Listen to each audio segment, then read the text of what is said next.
பிரியமானவர்களே, இயேசு கிறிஸ்துவின் நாமத்தில் உங்களுக்கு என் அன்பின் வாழ்த்துக்கள். எப்படி இருக்கிறீங்க? நல்லா இருக்கீங்களா? ஆண்டவருடைய கிருபை ஒவ்வொரு நாளும் நம்மை பாதுகாத்து தாங்கி நடத்தி வருகிறது. ஆண்டவருக்கு ஸ்தோத்திரம். இந்த நாளிலும் கூட பார்த்தீங்களா, ஆண்டவர் எவ்வளோ அற்புதமாய் நம்மை நடத்தி கொண்டு இருக்கிறார். அவர் செய்த அற்புதங்களை நம்ம கேட்கும் பொழுது, பார்க்கும் பொழுது உள்ளத்தில் ஒரு பெரிய விசுவாசம் புறப்பட்டு வருகிறது. ஆண்டவர் செய்த அற்புதங்கள் சாதாரண ஒரு ஆளுக்கு மட்டுமல்ல. அவர் பட்சபாதம் உள்ள தேவன் அல்ல. அவரை விசுவாசிக்கிற எல்லாருக்கும் அற்புதம் செய்கிற தேவன். அவர் அற்புதங்களின் தேவனாய் நம்மத்தில் வெளிப்பட்டு கொண்டிருக்கிறார். ஆண்டவருக்கு ஸ்தோத்திரம். சரி, இந்த நாட்களில் நம்ம தொடர்ச்சியாக தியானித்து கொண்டு வருகிற ஒரு காரியம் ஜெயம் பெற்றவர்கள். அதை பற்றி தானே தியானிச்சுக்கிட்டு வர்றோம். ஜெயம் பெற்றவர்கள். வெளிப்படுத்தின விசேஷம் 2-3 அதிகாரங்களை வாசிக்கும் பொழுது, ஜெயம் கொள்ளுகிறவன் எவனோ அவனுக்கு என்று நிறைய ஆசீர்வாதங்களை ஆண்டவர் சொல்லி இருக்கிறதை வேதத்திலே நம்ம வாசிக்கிறோம். ஜெயம் கொள்ளுகிறவன் எவனோ அவனுக்கு ஜீவ விருட்சத்தின் கனியை தருவேன் சொல்லுகிறார். புதிய நாமத்தை நான் அவனுக்கு நான் கொடுப்பேன் என்று ஆண்டவர் சொல்லுகிறார். தேவனுடைய ஆலயத்திலே தூணாக்குவேன் என்று ஆண்டவர் சொல்லுகிறார். இப்படி ஜெயம் கொள்ளுகிறவர்கள் ஜெயம் கொள்ளுகிறார்கள் என்று 7 முறை திரும்ப திரும்ப சொல்லப்படுகிறது. அப்போது இந்த கடைசி காலத்தில் வந்திருக்கிற நம்முடைய வாழ்க்கையில் நம்ம மனதில் கொள்ள வேண்டிய ஒரு முக்கியமான காரியம், நாம் ஜெயம் பெற்றவர்களாய் நிற்க வேண்டும். நான் ஜெயிக்கிறவனாக இருக்க வேண்டும். நான் ஜெயிக்கிறவளாக இருக்க வேண்டும். இதை மனதில் ஆழமாய் பதித்து கொள்ள வேண்டும். ஏன் ஆண்டவர் இந்த மாதிரி ஜெயம் கொள்ளுகிறவர்கள் என்பதாய் சொல்லுகிறார்?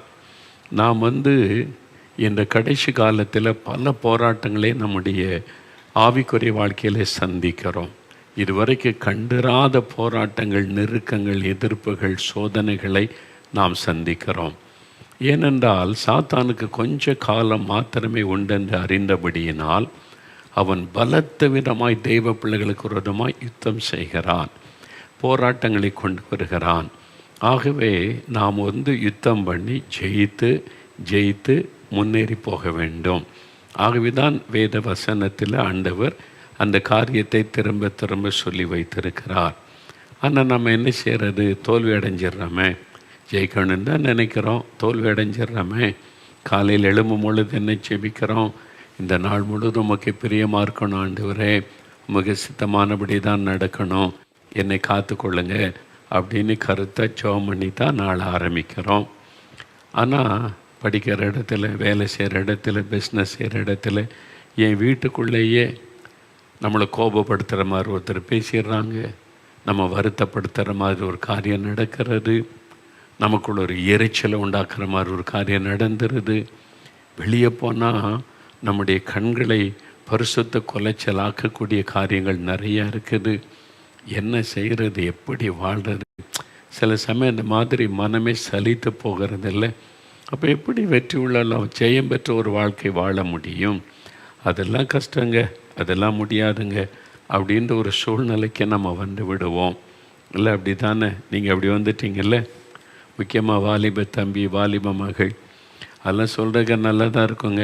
பரிசுத்தமாக வாழணும், ஜெயிக்கணும், மேற்கொள்ளணும், சோதனையில் விழுந்துடக்கூடாது, நீங்கள் ஜெயித்து பரிசுத்தத்தை காத்து கொள்ளணும்னு சொல்லி ப்ராக்டிக்கலாக பார்த்தா தானே தெரியும் உங்களுக்கு இது எவ்வளோ கஷ்டம். அதுவும் இந்த காலத்தில் வாலிபர்கள் பரிசுத்தமாக வாழ்றது என்பது முடியாத காரியங்க. அந்த மாதிரி சிந்தை நிறைய பேருக்குள்ளே விட்டது. அப்படி தானே? ஆனால் ஆண்டவர் சொல்லுகிறார், என் பிள்ளைகளே, நீங்கள் ஜெயிக்க முடியாத ஒரு காரியத்தை ஆண்டவர் சொல்லுவாரா? நீங்கள் ஜெயம் பெற்றவர்களாக இன்னும் இருக்க முடியும். வேறு புஸ்தகத்தில் அப்படி ஜெயித்த நிறைய பேரை குறித்து வாசிக்கிறோம்ல. அதனால்தான் நாம் முற்றும் ஜெயம் கொள்ளுகிறவர்களாக இருக்கிறோம் என்று வேறு வசனம் நமக்கு சொல்லுகிறாரு. நீங்கள் முற்றிலும் ஜெயம் கொள்ளுகிறவர்கள். இல்லை நீங்கள் பாருங்களேன், இந்த மாதிரி ஊழியம் செய்தாங்க, அந்த மாதிரி கர்த்தரால் பயன்படுத்தப்பட்டாங்க, அவங்கெல்லாம் கூட விழுந்து போயிட்டாங்க, அவங்கெல்லாம் கூட பின்வாங்கி போயிட்டாங்க, அவங்களெல்லாம் கூட பாருங்கள் ஆண்டவர் தூஷிகர் மாதிரி நடந்தபடி ஆகிப்போச்சு, நான்லாம் ஏமாத்துறாங்க அப்படின்னு நினைக்க தோன்றும். அப்படி தானே? பல சமயங்கள் சூழ்நிலைகள் நம்ம சுற்றி நடக்கிற காரியத்தை பார்க்கும்போது நாம் ஜெயிக்க முடியுமா என்ற சிந்தை உண்டாகத்தான் செய்யும்.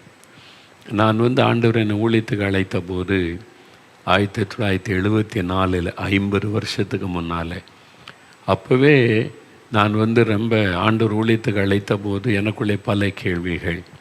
முதல்ல நான் ஒரு வாலிபனாக இருக்கிறேன், பரிசுத்தமாக முதல்ல நம்ம வாழ முடியுமா? அது ஊழியக்காரன் ஆகிட்ட எவ்வளோ பரிசுத்தமாக இருக்கணும், அதெல்லாம் நம்மளால் இருக்க முடியுமா? அதெல்லாம் கஷ்டமான காரியமாச்சே அப்படின்னு ஒரு எண்ணம்.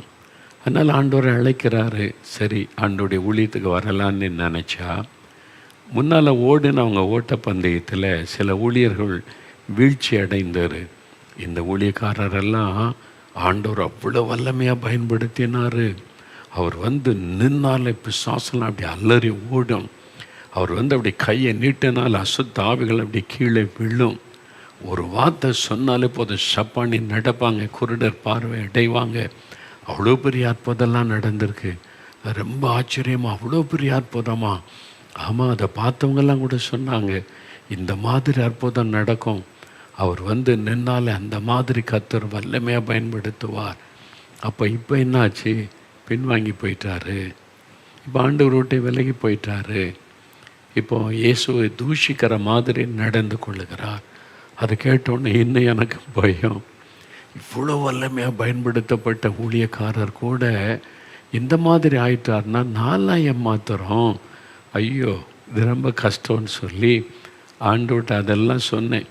இந்த மாதிரி இந்த ஊழியக்காரர் விழுந்துட்டாருன்னு சொல்கிறாங்க, தமிழ்நாட்டில் இந்த ஊழியக்காரர், அமெரிக்காவில் இந்த ஊழியக்காரர், இங்கே இந்த ஊழியக்காரர், இவங்கெல்லாம் விழுந்து போனவங்க பின்வாங்கி போயிட்டாங்கலாம் சொல்கிறாங்க. இதெல்லாம் பார்க்கும்போது என்னாலெல்லாம் ஜெயித்து முன்னேற முடியுமா ஆண்டவரே? அதனால் ஆளை விட்டுருங்களேன், நான் ஒரு விசுவாசியாகவே இருந்துட்டு போகிறேன். ஊழியக்காரன்னு வந்த நிறைய பொறுப்புகள், எதிர்பார்ப்புகள் வந்துடுமே, அது கஷ்டந்தானேன்னு சொல்லி ஆண்டவர்கிட்ட நான் மனம் திறந்து பேசினேன். அப்போ ஆண்டவர் எனக்கு பதில் கொடுத்தார். நான் சொன்னல ஒரு 1/2 மணி நேரம் ஆண்டவர் என்னோடு பேசினார்.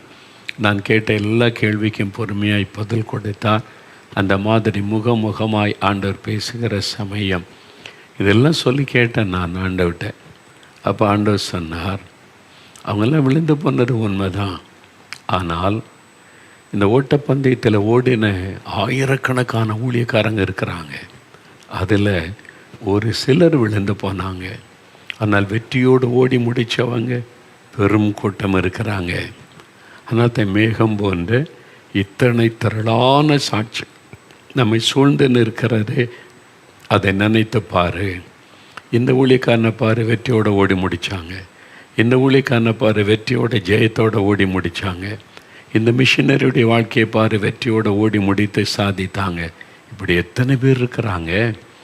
நீ விழுந்து போகிற 1-2 பேரை பார்த்து கொண்டு இருக்கிற.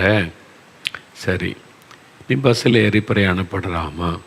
ஒரு பஸ் விபத்துக்குள்ளாகி போச்சு, நீ பஸ்ஸில் ஏறாமல் இருப்பியா? நீ விபத்துக்குள்ளான பஸ் 1-2 ஆகும். அதையே பார்க்குற, ஓடுற பஸ்ஸை பாரு. அதே மாதிரி தான் 1-2 பேர் பின்வாங்கி போயிருக்கலாம். 1-2 பேர் அப்படி பிசாசுக்கும் மாம்சத்துக்கு இடம் கொடுத்து விலகி போயிருக்கலாம். ஆனால் பெரும்பாலானவர்கள் ஜெயம் பெற்று சாதித்து வந்திருக்கிறாங்களே, அதை பாருன்னு சொன்னார். உண்மைதானே? அதை யோசித்த உடனே எனக்குள்ள தைரியம் வந்தது. ஆமாம், எவ்வளோ பேர் வெற்றியோடு ஓடி முடிச்சிருக்கிறாங்க. அதனால் எனக்கும் ஆண்டவர் கிருபை தருவார். என் பலத்தினால் அல்ல, நீங்கள் என்னை பலப்படுத்தி என்னை செய்யங்கொடுத்த நடத்துவீங்க. அந்த விசுவாசத்தோடு உங்களை விசுவாசித்து நான் வர்றேன். நான் சொன்ன ஆண்டவர்கிட்ட, என்னை விசுவாசித்து என்னை நம்பி நான் ஊழியத்துக்கு வரல. நான் ரொம்ப பலவீனம் உள்ளவன், குறை உள்ளவன், ரொம்ப சென்சிட்டிவ். யாரும் குறைச்சி பரிகாசம் பண்ணி பேசினாலே டவுன் ஆகிடுவேன் நான். அதனால் இதான் என்னுடைய சுபாவம். என் பலத்தினால் என்னால் சாதிக்க முடியாது, ஓடிலாம் முடிக்க முடியாது. உங்கள் பலத்தை நம்பி நான் வர்றேன், உங்கள் வாக்குத்தத்தத்தை விசுவாசித்து நான் வர்றேன்னு சொன்னேன். ஆண்டவர் சொன்னார், என்னை நம்பி வா, நான் உன்னை கரம் பிடித்து நடத்துவேன், நான் உன்னை கடைசி வரை தாங்கி நடத்துவேன், பயப்படாதேன்னு சொன்னார். அவருடைய கரத்தில் என் கரத்தை நான் ஒப்பு கொடுத்தேன், அவ்வளவுதான். இன்றைக்கு 50 வருஷம் கடந்து விட்டது. சில தோல்விகள், சில வீழ்ச்சிகள், சில ஏமாற்றங்கள், சில நெருக்கங்கள், சில மனசோர்வுகள் எல்லாம் வந்தது உண்மைதான். ஆனால் இன்றைக்கு ஆண்டவர் ஜெயம் கொடுத்து நிலை நிறுத்தி இருக்கிறாரில்ல. வந்த எத்தனையோ போராட்டத்தில் 1-2 தோல்விகள் அதிலெல்லாம் உருண்டு பரண்டு வந்துட்டோம். ஆனால் இன்றைக்கு தேவன் நிலை நிறுத்தி இருக்கிறாரில்ல, உங்களை நிலை நிறுத்துவார். நீங்கள் ஜெயிப்பீங்க. வாலிப தம்பி சோர்ந்து போகாத, வாலிப மகளே சோர்ந்து போகாத. ஐயோ இவ்வளோ பெரிய போராட்டம் எப்படி ஜெயிக்கிறதுன்னு நினைக்காத. உனக்கு ஜெயம் கொடுக்க ஆண்டவர் துணைன்னு இருக்கிறார். அவர் சிலுவையிலே வெற்றி சிறந்தார் என்று வேதத்தில் பார்க்குறோம்ல. அவர் எதுக்கு வெற்றி சிறக்கணும்? அவர் தான் வானத்தை பூமி உண்டாக்கின சர்வ வல்லமுள்ள தேவன் ஆகிட்டே. அவர்கிட்டெல்லாம் யார் யுத்தம் பண்ணி ஜெயிக்க முடியும்? அவர் எதுக்கு யுத்தம் பண்ணி ஜெயிக்கணும்? உங்களுக்கும் எனக்கும் ஜெயம் கொடுப்பதற்குத்தான் அவர் ஜெயம் எடுத்தார். அதனால் அந்த ஆண்டவர் இயேசு கூட இருக்கிறதுனால ஒன்றும் பயப்படாதங்க. நீங்கள் ஜெயத்தோடு கூட முன்னேறி போவீங்க. அப்போ இப்படி வெற்றியோடு கூட ஓடி முடித்த தானியேலை பாருங்கள், ஷாத்ரக் மேஷக் ஆபேத்நேகோவை பாருங்கள், நீங்கள் யோசேப்பை பாருங்கள், யோசுவாவை பாருங்கள். ஏதோ 1-2 சாலமோன் மாதிரி பின்வாங்கி போன ஆட்கள் இருக்கும். சில சமயத்தில் சிம்சன் மாதிரி விழுந்து போனவங்க இருப்பாங்க. ஆனால் அவர் கூட திரும்ப எழும்பிட்டார்ல. ஆண்டவர் எழும்பி ஜெயம் கொடுத்த நடத்திட்டார்ல. அதனால் நீங்கள் இப்போ விழுந்து கிடக்கலாம். சிம்சோனை திரும்ப தூக்கி நிறுத்தி ஆண்டவர் உங்களோடு பேசுகிறார். நீ ஓடலாம், நீ ஜெயிக்கலாம். படுத்து கிடக்காத, அப்படியே இடறிட்ட, அவ்வளோதான், எலும்பு, ஓடு, நீ ஜெயிக்க முடியும். முடிவில் நீ வெற்றியோடு போய் நிற்ப. அதுதான் ஆண்டவர் எதிர்பார்ப்பு. இப்போ ஓடிக்கொண்டு இருக்கிற ஓட்ட பந்தயத்தில் இப்போ சில தடங்கல்கள் வரும், கால் இடறி விழ வேண்டியது வரும். சில சமயம் மற்றவங்களுடைய பரிகாசங்கள் சோர்ந்து போக பண்ணும். அதுக்கு மத்தியில் ஓடிக்கிட்டே இருக்கிறோம்ல. பயப்படாதங்க, நீங்கள் ஓடி முடிச்சிடலாம். வெற்றியோடு முடிக்க முடியும். ஆண்டவர் உங்களோடு தான் பேசுகிறார். ஆனால் நாம் ஜெயிப்பதற்கு யார் நம்முடைய எதிராளி, யாரோடு நம்முடைய போராட்டம், இதை நாம் அறிந்து கொள்ளதான் முதலாவது நாம் பார்த்தோம். நம்முடைய மாம்சம், நம்முடைய சரீரம். இந்த மாம்சம், சரீரம் மாம்சம் தானே, இது நம்மோடு யுத்தம் பண்ணுகிறார். இதை நாம் ஜெயிக்க வேண்டும். அவயவங்களில் போர் செய்கிற இச்சைகள். யாக்கோபு 4:1 சொல்ல முடியும். அவயவங்களில் போர் செய்கிற இச்சைகள். கண்களில் ஒரு இச்சை, மாம்சத்தில் ஒரு இச்சை, நம்முடைய சரீர உறுப்புகளை உண்டாகிற இச்சையான காரியங்கள் நம்மோடு யுத்தம் பண்ணுகிறாரு. நம்மை வீழ்ச்சி அடைய, நம்மை பின்வாங்க பண்ண போராடுகிறாரு. அப்போ முதலாவது நம்முடைய போராட்டம் நம்முடைய மாம்சத்தோடு தான். இதை முதலாவது நம்ம ஜெயிக்கணும். அப்போது இதை நீங்கள் நல்லா அறிந்து கொள்ளணும். எல்லா மனிதருக்குள்ள மாம்சம் இருக்கிறது. நீங்கள் வெளியிலேருந்து வரக்கூடிய எதிராளியாகிய சத்துருவை, பிசாசை நீங்கள் பார்த்து கொண்டா இருக்காதுங்க. அதுவும் ஒன்று தான். உலகம், மாமிசம், பிசாசு. அதில் முதலாவது எதிரி நம்முடைய மாம்சம்தான். இதை நம்ம ஜெயிக்கணும். அதை ஆண்டவர் விரும்புகிறார். இது எப்படி நம்ம கூட போராடுகிறது? கலாத்தியர் 5:14-17 வாசிக்கும்போது, கடந்த முறை நம்ம பார்த்தோம்ல, கலாத்தியர் 5:17, மாம்சம் ஆவிக்கு விரோதமாகவும் ஆவி மாம்சத்துக்கு விரோதமாகவும் இச்சிக்கிறது. நீங்கள் செய்ய வேண்டுமென்று இருக்கிறவைகளை செய்யாதபடிக்கு இவைகள் ஒன்றுக்கொன்று விரோதமாக இருக்கிறது. மாம்சமும் ஆவியும், இந்த ரெண்டு எங்கே இருக்குது? இங்கே தான் இருக்குது. இது மாம்சம் வெளியில் பார்க்குறோம்ல, உள்ளுக்குள்ளே ஆவி இருக்கிறாரு. இந்த ரெண்டு ஒன்றுக்கு ஒன்று போராடுது. மாம்சமும் ஆவியும் போராடுகிறது. அதான் வசனம் சொல்லுங்க. மாம்சம் ஆவிக்கு விரோதமாகவும் ஆவி மாம்சத்துக்கு விரோதமாகவும் இச்சிக்கிறது. அதனால் விரோதமான ஒரு போராட்டம் நம்முடைய சரீரத்தில் நடக்கிறது. இதைத்தான் நம்ம புரிந்து கொள்ளணும். நமக்குள்ள இருக்கிற மாம்சம் ஆவிக்கு விரோதமாய் போராடி யுத்தம் பண்ணுகிறது. அதனால தான் இந்த மாம்சத்தின் கிரியைகள், ஒர்க்ஸ் ஆஃப் த ஃப்ளஷ், இந்த மாம்சத்தின் கிரியைகள் இருக்குதில்ல, அதை நம்ம மேற்கொள்ளணும். இந்த மாம்சத்தின் கிரியைகளை குறித்து கலாத்தியர் 5:19 21 வரைக்கும் பாருங்களேன். 262 பக்கம் புதிய ஏற்பாட்டில் 19ஆம் வசனத்திலிருந்து 21வது வசனம் வரைக்கும், மாம்சத்தின் கிரியைகள் வெளியரங்கமாய் இருக்கின்றன. அவையாவன: விபச்சாரம், வேசித்தனம், அசுத்தம், காமவிகாரம், விக்கிரக ஆராதனை, பில்லிசூனியம், பகைகள், விரோதங்கள், வைராக்கியங்கள், கோபங்கள், சண்டைகள், பிரிவினைகள், மார்க்க பேதங்கள், பொறாமைகள், கொலைகள், வெறிகள், களியாட்டுகள் முதலானவைகளே. இப்படிப்பட்டவைகளை செய்கிறவர்கள் தேவனுடைய ராஜ்யத்தை சுதந்தரிப்பதில்லை என்று முன்னே நான் சொன்னது போல இப்பொழுதும் உங்களுக்கு சொல்லுகிறேன்.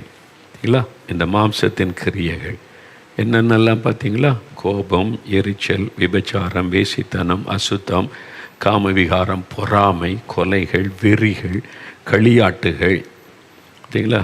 வைராக்கியம், கோபம், பகைகள், இதெல்லாம் பாருங்கள் நம்முடைய மாம்சத்திலேருந்து வெளிப்படக்கூடிய பாவக்கிரியைகள். இவைகளை நம்ம ஜெயிக்கணும். கோபம் வருது, திடீர்னு எரிச்சல் வருது, இச்சை நமக்குள்ளே உண்டாகிறது, கண்களின் இச்சை, மாமிசத்தின் இச்சைகள், பெருமை உண்டாகுது, பொறாமை உண்டாகுது. இப்படி நிறைய காரியங்களை, மாம்சத்தின் கிரியைகளை வேத வசனத்தில் ஆவியானவர் எழுதி வைத்திருக்கிறார். அப்போ இந்த மாம்சத்தின் கிரியைகள் நம்முடைய சரீரத்தில் எழும்பி போராடுகிறது, நமக்கு விரோதமாக யுத்தம் பண்ணுகிறது, நம்மை பாவத்துக்குள்ளாக்க, பாவத்துக்கு அடிமையாக்க, பாவ கரைகளை நமக்குள்ளே உண்டாக்கி நம்முடைய சமாதானத்தை கெடுக்க இந்த இச்சைகள் போராடுகிறது. மாம்சம் நமக்கு விரோதமாக யுத்தம் பண்ணுகிறது. இதை ஜெயிக்க முடியுமா? முடியும். அதனால தான் ஆண்டவர் சொல்லுகிறார், நீங்கள் ஜெயிக்க முடியும். நீங்கள் இந்த மாம்சத்தை முதலாவது ஜெயிச்சிட்டிங்கன்னா அதன் பிறகு ஈஸியாக உங்களுக்கு எதிராய் வரக்கூடிய உலகத்தின் காரியங்கள், சாத்தானுடைய காரியங்களை ஜெயித்து விட முடியும். அதனால் தான் முதலாவது நீங்கள் மாம்சத்தில் கிரியை செய்கிற, அவயவங்களிலிருந்து போராடுகிற இந்த பாவ காரியங்களை நம்ம ஜெயிக்கணும். அப்போ அது எப்படிங்க ஜெயிக்கிறது அப்படின்னு நினச்சிங்கன்னா, ஒரு காரியத்தை தெளிவாக நீங்கள் அறிந்து கொண்டால் உங்களுக்கு ஈஸியாக புரியும். பரிசுத்த பவுல் ரோமர்கள் எழுதின நிருபம் 8ஆம் அதிகாரம் 5 முதல் 10 வசனத்தை பாருங்கள். இந்த மாம்சமும் ஆவியை எப்படி போராடுகிறது என்பதை தெளிவாக அறிந்து கொள்ளலாம். ரோமர் 8ஆம் அதிகாரம் 5லிருந்து 10 வசனங்கள். அந்தியும் மாம்சத்தின்படி நடக்கிறவர்கள் மாம்சத்துக்குரியவைகளை சிந்திக்கிறார்கள், ஆவியின்படி நடக்கிறவர்கள் ஆவிக்குரியவைகளை சிந்திக்கிறார்கள். இதை நல்ல கவனிங்க. மாம்சம் ஆவி எப்படி போராடுகிறது, யுத்தம் பண்ணுகிறது என்றால், மாம்சத்தின்படி நடக்கிறவர்கள், இந்த மாம்சம் விரும்புகிறபடி, மனது விரும்புகிறபடி, கண்கள் இச்சித்தபடி, மாம்சம் விரும்பினபடி நடக்கிறவர்கள். இல்லை நீங்கள் போ அப்படின்னா தான் நடத்தப்படும். இதை பாரு, இதை செய், இந்த வயசில் அனுபவிக்காமல் எப்போ அனுபவிக்கிறது? நீ என்ன இப்போ சாமியாரா? இப்போ உனக்கு வயசு என்ன 70 ஆகி போச்சு, இதை அனுபவிக்க வேண்டிய வயசு. அது மாதிரி கேட்டு கேட்டு கேட்டு இந்த மாம்சம் அது விருப்பப்படி செய்ய நம்மை தூண்டும். நீ போய் இதை பாரு, முதல்ல இதெல்லாம் அனுபவி, ஜபம் பரிசுத்தெல்லாம் அப்புறம் பார்த்து கொள்ளலாம், நீ இப்போ இதை அனுபவிக்க வேண்டிய வயசு, போய் அனுபவி, ஆண்டு விட்டு வேணா மன்னிப்பு கேட்டுக்கலாம் போ அப்படின்னு சொல்லி அந்த மாம்சம் நம்மை தூண்டும். மாம்சத்தின் கிரியைகள் நமக்குள்ளிருந்து செயல்பட்டு ஆவிக்கு விரோதமாக அது கிரியை செய்யும். அதான் பார்க்கிறோம். மாம்சத்தின்படி நடக்கிறவர்கள் மாம்சத்துக்குரியவைகளை சிந்திக்கிறார்கள். அப்போ மாம்சத்தின்படி நடத்தப்படுறவங்க சிந்தனையும் மாம்சத்துக்குரியதாகவே இருக்கும். சிந்தை கரப்ட் ஆகிரும், சிந்தனையில் ஒரு கரப்ஷன் உண்டாகிறோம், பாதிப்பு உண்டாகிறோம், அதில் ஒரு பாவக்கரை வந்துவிடும். அப்போ அந்த சிந்தனையில் தான் முதல்ல அவன் கிரியை செய்து நம்முடைய மாம்சத்தை இயக்குகிறான், பொருளாத பிசாசானவன். அப்போ சிந்தனையில் உண்டாகிற காரியம் தான் மாம்சத்தில் வெளிப்படுகிறது. அப்போது ஆவிக்கேற்றபடி நடக்கிறவர்கள் ஆவிக்குரியவர்களை சிந்திக்கிறார்கள். அப்போ ஆவிக்கு ஏற்றபடி பரிசுத்த ஆவியானவரால் நடத்தப்படுகிறபடி ஆவிக்குரியவர்களாய் நம்ம நடக்கும்போது ஆவிக்குரிய சிந்தை நமக்கு உண்டாகும் என்று பார்க்கிறோம். மாம்ச சிந்தை மரணம், ஆவியின் சிந்தையோ ஜீவனும் சமாதானமுமாம். இந்த மாம்ச சிந்தை மரணத்தை பிறப்பிக்கும். என்ன மரணம்? அப்போ மாம்சத்தில் ஒரு இச்சித்துட்டா செத்து போயிடுவோமா? இல்லை, சரீரம் வெளியில் உள்ள சரீரம் சாவதல்ல, நம்முடைய ஆத்மா மரித்து விடும். தேவனோடு அப்புறம் தொடர்பு கொள்ள முடியாது, சமாதானமாக இருக்க முடியாது, சந்தோஷமாக இருக்க முடியாது. இந்த ஆத்மா மரித்து விடும். பாவத்தை நிமித்தம் அது மரித்து விட்டால் அதன் பிறகு தேவனுடைய பிரசன்னத்தில் களி கூறுவது, மகிழுவது, தேவனுடைய பேசுவது, அவருடைய குரலை கேட்பது, எந்த அனுபவமும் இல்லாமல் போய்விடும். ஒரு சவம், உயிரில்லாத ஒரு ஆள் இருந்தால் கிள்ளி பார்த்தாலும் உணர்ச்சி இருக்காது, அடித்தாலும் உணர்ச்சி இருக்காது, பேசினாலும் கேட்காது. அப்படி சவம் அப்படி சொல்கிறாங்கல்ல, அதே மாதிரி தான். அப்போ அதே மாதிரி இந்த மாம்ச சிந்தைக்கும் அதுக்கு அடிமைப்பட்டு விட்டால் ஒரு மரணம் நமக்குள்ளே வந்துவிடும், ஆவிக்குரிய மரணம் வந்துவிடும். ஆனால் ஆவியின் சிந்தையோ ஜீவனும் சமாதானமுமாம். நம்முடைய சிந்தை ஆவிக்குரிய சிந்தையாக இருக்க வேண்டும். எப்படி எனில், மாம்ச சிந்தை தேவனுக்கு விரோதமான பகை. அது தேவனுடைய நியாயப்பிரமாணத்திற்கு கீழ்ப்படியாமலும் கீழ்ப்படியக்கூடாமலும் இருக்கிறது. மாம்ச சிந்தை தேவனுக்கு விரோதமான பகை. அப்போ மாம்ச சிந்தையில் செயல்படுறவங்க தேவனுக்கு விரோதிகளாக மாறிடுறாங்க. இப்படி தான் நம்ம ஆண்டவருக்கு சத்துருக்களாய் மாறி விடுகிறோம். நீங்கள் சொல்லலாம் வேண்டாம், நான் இயேசுவை நேசிக்கிறேன், கடவுளை நேசிக்கிறேன், ஜெகோவா ஆண்டவருக்கு ஸ்தோத்திரம்னு சொல்லலாம். ஆனால் மாம்சத்தின்படி நீங்கள் நடக்கும் பொழுது, மாம்ச சிந்தை உள்ளவர்களாய் காரியங்களை செய்யும்போது அது தேவனுக்கு விரோதமான பகை.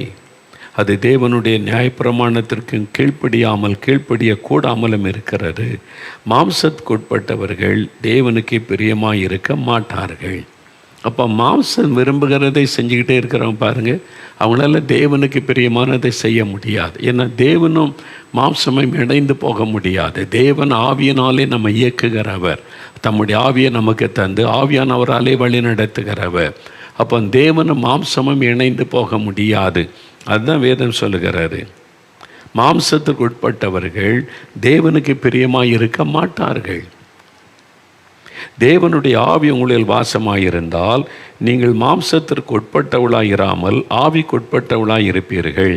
கிறிஸ்துவின் ஆவி இல்லாதவன் அவருடையவன் அல்ல. மேலும் கிறிஸ்து உங்களில் இருந்தால் சரீரமானது பாவத்தின் நிமித்தம் மரித்ததாயும் ஆவியானது நீதி நிமித்தம் ஜீவனுள்ளதாயும் இருக்கும். சரிங்களா? அப்போ அந்த மாம்சம் ஆவி இதை குறித்து தெளிவாக இந்த வசனம் சொல்லுகிறது. நம்முடைய வாழ்க்கையில் இந்த போராட்டம் இருக்குதா? இப்போ இருக்குதில்ல, மாம்சத்துக்கு ஒரு ஆவி போராடுது, ஆவிக்கு ஒரு மாம்சம் போராடுது. மாம்சம் சொல்லுது, நான் சொல்கிறபடி தான் செய்யணும், நான் சொல்கிறபடி தான் விரும்புகிறபடி தான் நடக்கணும், நான் இதெல்லாம் விரும்புகிறேன், இப்படி தான் செய்யணும், நான் இந்த மாதிரி செல்ஃபோன் இந்த காஸ்ட்லியாக வாங்கணும், இதெல்லாம் பார்க்கணும், இதெல்லாம் செய்யணும், எல்லோரும் செய்கிறாங்க, செய்யணும்னு விரும்புகிறேன். ஆண்டவர் சொல்வார், அதெல்லாம் உனக்கு வேண்டியதில்லை, அவசியமில்லை, நீ தேவனுடைய சமூகத்தில் காத்திருக்கணும், ஜெபிக்கணும் என்பதாய். அப்போது இந்த மாம்சம் ஒத்துழைக்காது, மாம்சம் போராடும் ஆவிக்கு விரோதமாய். ஏன்னா ரெண்டு வித்தியாசமாய் செயல்படுகிற காரியங்கள். அதை தான் நம்ம வேதத்தில் பார்க்கிறோம். அப்போ என்னங்க செய்யணும்? இப்போ இந்த போராட்டம் இருக்கிறது உண்மைதான், அதுக்கு என்ன செய்கிறது அப்படின்னீங்கன்னா, ரோமர் 8:13 பாருங்கள். ரோமர் 8:13, மாம்சத்தின்படி பிழைத்தால் சாவீர்கள், ஆவியினாலே சரீரத்தின் செய்கைகளை அழித்தால் பிழைப்பீர்கள். ஆவியினாலே சரீரத்தின் செய்கைகளை அழித்தால், இந்த சரீரத்தில் கிரியை செய்கிற மாம்சத்தில் கிரியை செய்கிற பாவ உணர்வுகள், கோபம், எரிச்சல், இச்சைகள், பொறாமைகள், சண்டைகள், பகைகள், வைராக்கியங்கள், உலக ஆசைகள், பண ஆசைகள், புறங்குறது, இது மாதிரி பாவ காரியெல்லாம் இருக்கிறதெல்லாம் நம்முடைய மாம்சத்தில் வெளிப்படுதில்லை. இதை அழிக்கக்கூடிய வல்லமை ஆவியானவருக்கு தான் உண்டு. ஆவியினாலே சரீரத்தின் செய்கைகளை அழித்தால் பிழைப்பீர்கள். அது அழிக்கப்படணும், அதாவது ஜெயிக்கணும், நீங்கள் அதை மேற்கொள்ளணும் என்பதாய் ஆண்டோடைய வார்த்தை சொல்லுகிறது. அதான் முக்கியம். இப்போ ஒரு சமயம் ஒரு வாலிபன், ரொம்ப பக்தி உள்ள ஒரு வாலிபன், ஒரு ஃபேக்ட்ரியில் வேலை செய்கிறவர், ஒரு நாள் என்னை முன்ன எனக்கு பழக்கெல்லாம் கிடையாது, நான் கையில் எங்கே போனாலும் கையில் பைபிளோடு இருக்கிறேன்னா அந்த பைபிளை பார்த்துட்டு ஒரு வாலிப தம்பி கேட்டான், நீ என்ன செய்கிறீங்க என்பதாக கேட்டான். நான் சொன்னேன், ஆண்டவருடைய ஊழியம் செய்கிறேன் என்பதாய். அப்படியா? இது பல வருஷத்துக்கு முன்னால் நடந்தது. அவனும் ஒரு வாலிபன், நானும் ஒரு வாலிப பிராயத்தில் இருந்த சமயம். அப்போ அவன் கேட்டான், எனக்கு ஒரு பிரச்சனை இருக்குது, நீங்கள் உதவி செய்வீங்களா என்பதாய். சரி, நான் உதவி செய்கிறவங்களுக்கு என்ன பிரச்சனை? இல்லை, உங்கள்கிட்ட தனியாக கொஞ்சம் பேசணும், எனக்காக ஜெபம் பண்ணுவீங்களா? சரி, ஜெபிக்கிறேன்.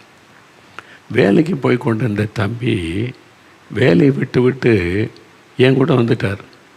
நீ வேலை இன்றைக்கி லீவ் போட்டுக்கொள்ளலாம், இது ரொம்ப முக்கியம் எனக்கு, நான் எங்கே போய் கேட்குறதுன்னு தெரியல என்று சொல்லி என் கூட வந்துட்டார்.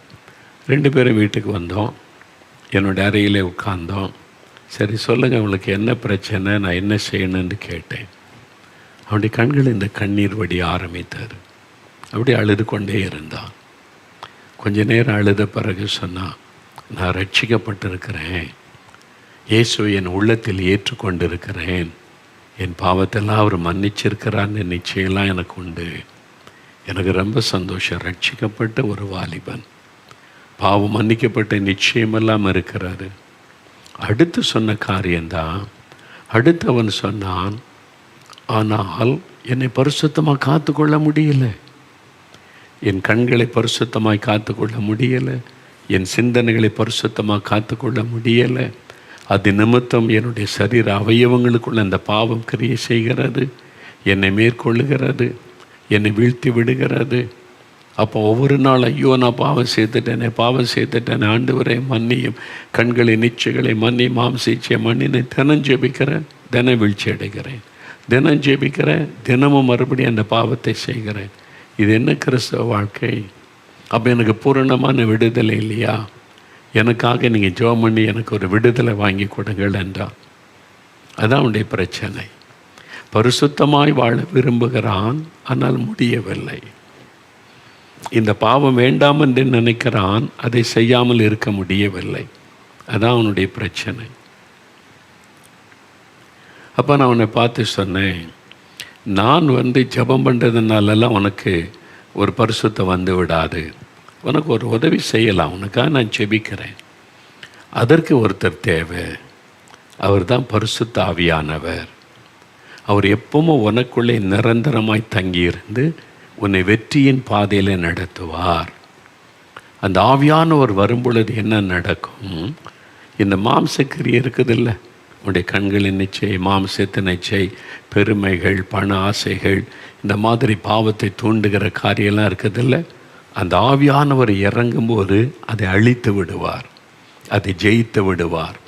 பிசாசின் மாம்சத்தின் கிரியைகள் அழிக்கப்படும்.